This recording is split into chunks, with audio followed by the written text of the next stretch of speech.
Is it really true that one day if there's a change of government, a new party can run Singapore equally well because we have such a good public service, as Mr. Pritam Singh suggested on Monday? It's like saying you have the New York Philharmonic Orchestra, anybody can be the conductor. I'm not desperate for power, Prime Minister. I'm prepared to give up my parliamentary privilege if I divulge those numbers, and then I'll be taken to task under the OSA.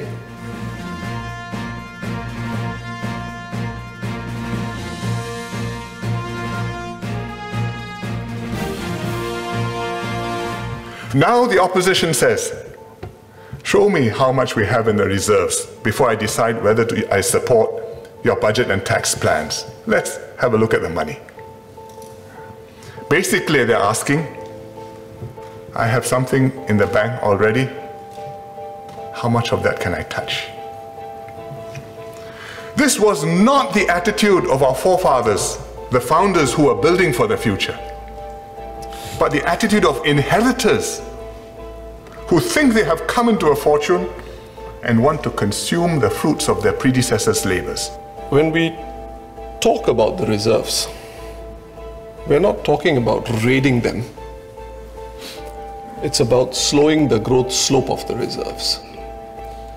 So the principle is not touched. And there's nothing unusual about this, because the PAP do it too. How so? In 2016, this House, including members of the Workers' Party, we agreed to include Temasek in the NIRC formula. Does that not reduce the growth of the reserves? It does. So the argument cannot be that when the opposition tries to put that proposal forward, somehow we are engaging in some sort of chicanery to steal what previous generations have toiled and perspired over to bring us here. Now, we've asked for numbers. I believe in the last term, DPM Heng said, no, this is a secret weapon. You don't reveal these numbers. But this House, this platform provides us the opportunity to do so, if not in session, in committee. And yes, there is parliamentary privilege, but I'm pretty sure, if it makes sense, I'm prepared to give up my parliamentary privilege if I divulge those numbers, and then I'll be taken to task under the OSA. So why are we doing this?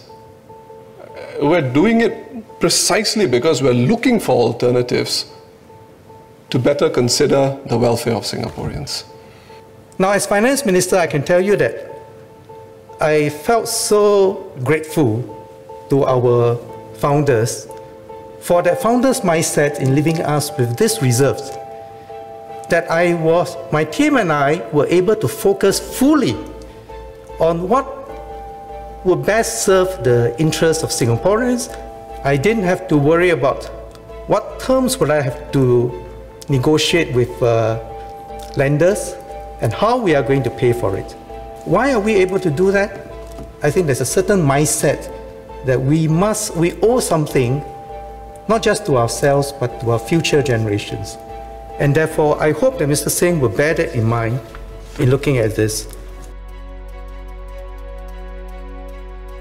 So if you think the government is doing the wrong thing in terms of MPs' offices, in terms of the MPs and the community centres, by all means vote the government out, put a new government in, change the government, change the policy. But if you say vote against the government because somebody else will look after getting the PAP government, and you just become a free rider and you vote opposition, no harm, the PAP will still be there, then I think the system must fail. Because the system can only work if people vote sincerely, honestly, in accordance with what they really want, and to produce a result which matches their true intentions. I don't think the residents in Aljunied, Hougang for 30 years now, and even Sengkang, as a result of the results of the last election, would appreciate being called free riders. We're not just doing nothing, having been voted in. We're not just letting the other guy, the government of the day, do something. The voters of these constituencies put their faith in us because they know an opposition in parliament is ultimately good for Singapore. But it's when you have elected opposition MPs that the government listens harder, and that means something to people. That's my view. If you stand and you tell people, vote for me, I will be a better MP than the other one, than the PAP MP, I think that's entirely reasonable. But if you say, vote for me, somebody else will vote for the PAP, and therefore the PAP will be the government. That, the economists will call a free rider. It means that you're taking advantage of somebody else who's doing the duty of electing a government for the nation, and you're not doing your part, expressing your true views and preference as a voter whom you want to be the next government. And if everybody takes that attitude, then you're going to end up with a government which you don't want. The government at the moment controls 90%, over 90% of the seats. So as a result, there's a very comfortable margin. So because of that margin, you can't prevent the voters from thinking that actually there's a margin of error I can afford. So as a result, I can have the best of both worlds, a strong government and a strong opposition voice in parliament. Let's try.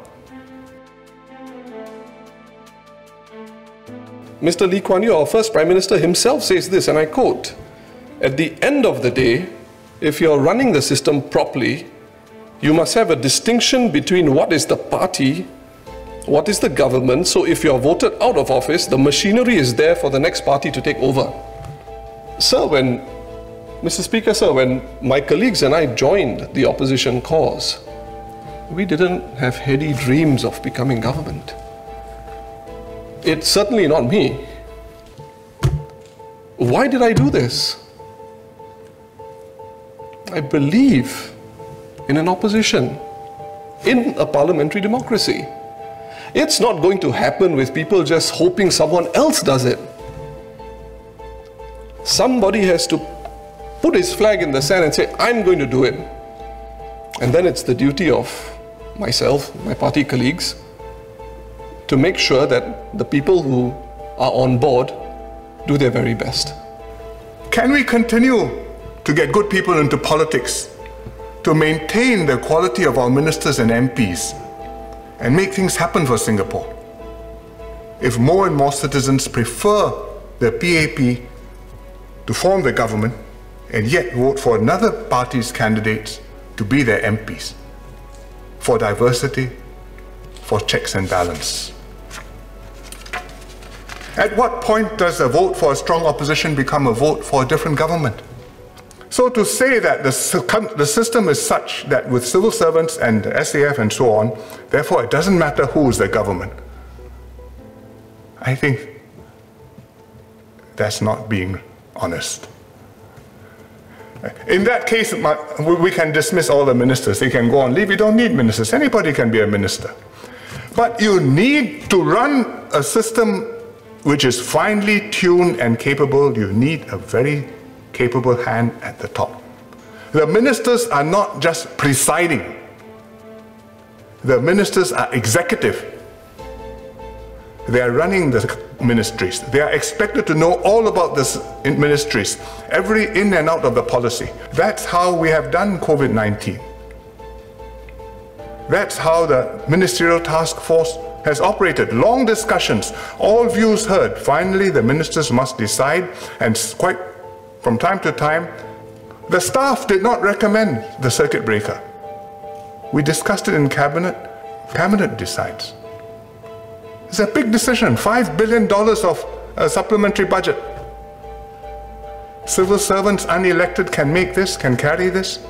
New government come in, can know how to do this, and have that feel and that trust and that confidence of Singaporeans as well as the officials as well as investors and everybody else watching us. Anybody can make it happen. I think that's not in this world. I'll have to do what is good and what is right by Singapore. Looking for the best people. Do I want to contest all the seats, more seats, slowly grow? A lot of it turns on the quality of people that come and are attracted by the Workers' Party and our platform. If Singaporeans are attracted to it, then sure, there's a prospect of growth, but it's not growth for growth's sake. I'm not desperate for power, Prime Minister. But we've got to get good people if we want to bring this country forward. The PAP have been doing that, as the Prime Minister has alluded. At this point in our growth, I think we have to grow our roots as a loyal opposition. After more than 50 years of independence, this is the first time the government has recognized the office of the leader of the opposition. We have many, many more miles to go. But we're not chasing a destination. We intend to do right by Singapore.